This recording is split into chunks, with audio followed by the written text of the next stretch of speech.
こんにちは、シャチパンです。さて今回なんですが TVS レグザから何やらすごいテレビができたから見に来てくれって言われましてね、なんかそう言われると気になっちゃうじゃないですか。ということで早速行ってきます。はい、やってきましたね。いや、ここにねお目当てのテレビがあるみたいなんですけど、これ入っていいんですかね。早速潜入していきましょう。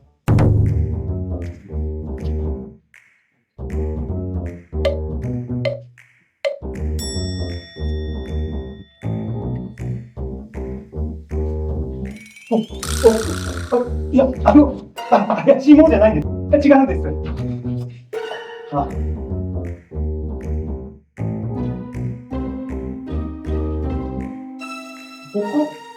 こかな。どうもYouTube 拝見させていただいております。ありがとうございます。いらっしゃいました。ありがとうございます。ありがとうございます。今日ここになんかすごいテレビがあるって聞いてきたんですけど。そうなんですよ。それがこれになります。ちょっと近づいてぜひ見てください。はい。でかいっすね、これ。はい、これレグザ史上最大サイズ 116V 型になります。116。でも大きいだけじゃないんですよね。もちろんですよ。いろんな技術が詰まってますから。今回ご紹介するテレビは国内で初めて発売された RGB ミニ LED 液晶テレビ。先日レグザが発表した次世代液晶パネルを採用したフラッグシップモデルです。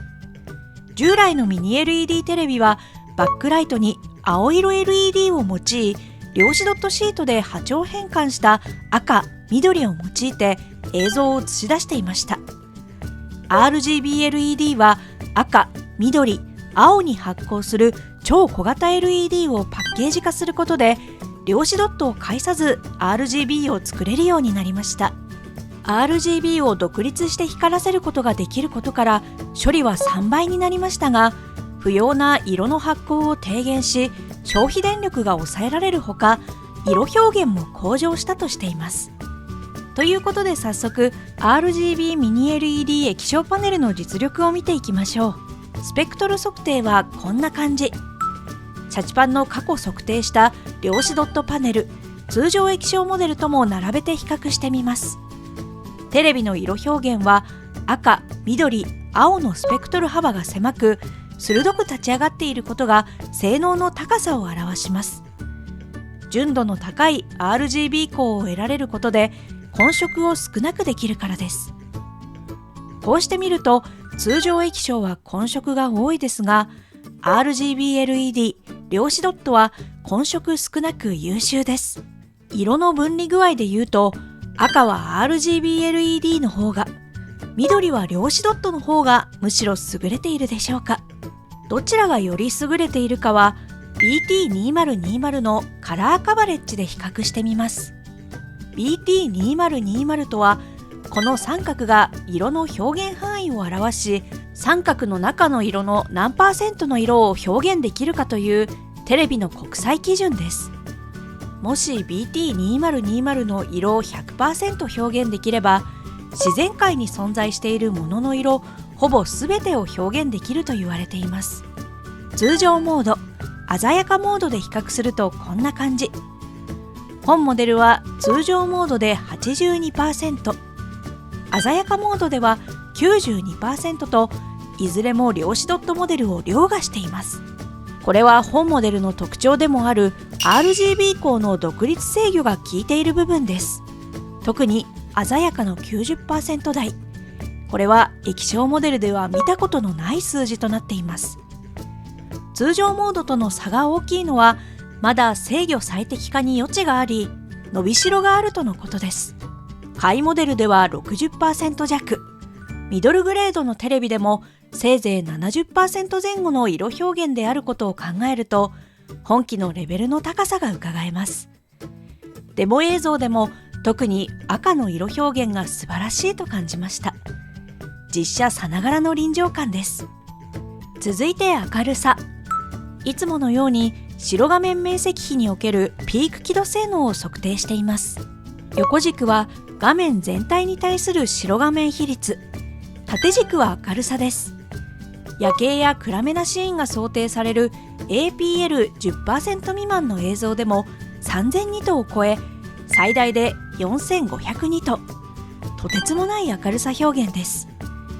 普段のシーンが想定される APL15 から 30% においても2500ニト程度は出ており、さらに明るいシーンでも1000ニトが担保されています。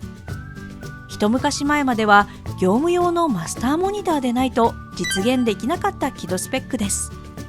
ちなみにですが、下位モデルのピーク輝度は300ニト、ミドルグレードのテレビでもせいぜい1000ニトです。4500ニトというと下位モデルの15倍、ミドルグレードの 4.5 倍の明暗表現が可能になるということです。実際映像を見てみても明暗の表現が力強く、画面の大きさもあって迫力も凄まじく感じました。表示遅延は 120p の PS5 想定信号で約 1.7 ミリ秒、60p のスイッチ2の 4K 想定信号で約 10.2 ミリ秒でした。120p はゲーミングモニターとほぼ遜色ないレベルですが、60p の方の遅延は少し大きめ。ゲーマー以外はあまり気になる数字ではないかもしれませんが、両方低遅延であればなお良かったでしょうか。しかしこれだけのテレビ、一体いくらするのでしょうか。このテレビすっごいことは分かったんですけど、はい。価格はおいくら万円なんですか？これは税込みでは660万円になります。660万。はい。いや、車じゃないですか。そうです。車を買うか、テレビを買うか。すいません。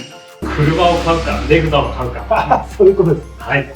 今年これよりもっとちっちゃくなったお安くなったサイズっていうのは出るんでしょうか？もちろんこの 116V 型を出したには今年ですね、さらなる展開を考えて、出したモデルになります。ぜひご期待いただければと思います。ですって皆さん、今年出ますって。最後に総評です。本モデルは RGB ミニ LED を搭載した次世代のテレビです。国内で初めて販売となりました。力強い輝度表現に加え、豊富な色表現、そして今回はお伝えしていませんでしたが、上質な外光反射防止シートによる黒表現と TVS レグザが今出せる最高のモデルです。これが近いうちにサイズダウンして家庭用のモデルとして発売されると思うと待ち遠しく感じますね。今回 TVS レグザに恐る恐る潜入してきましたが、皆さん気さくな方ばかりで、どんな質問にも丁寧に答えてくれますし、なんなら測定器なんかも見せてもらえたりと非常に勉強になりました。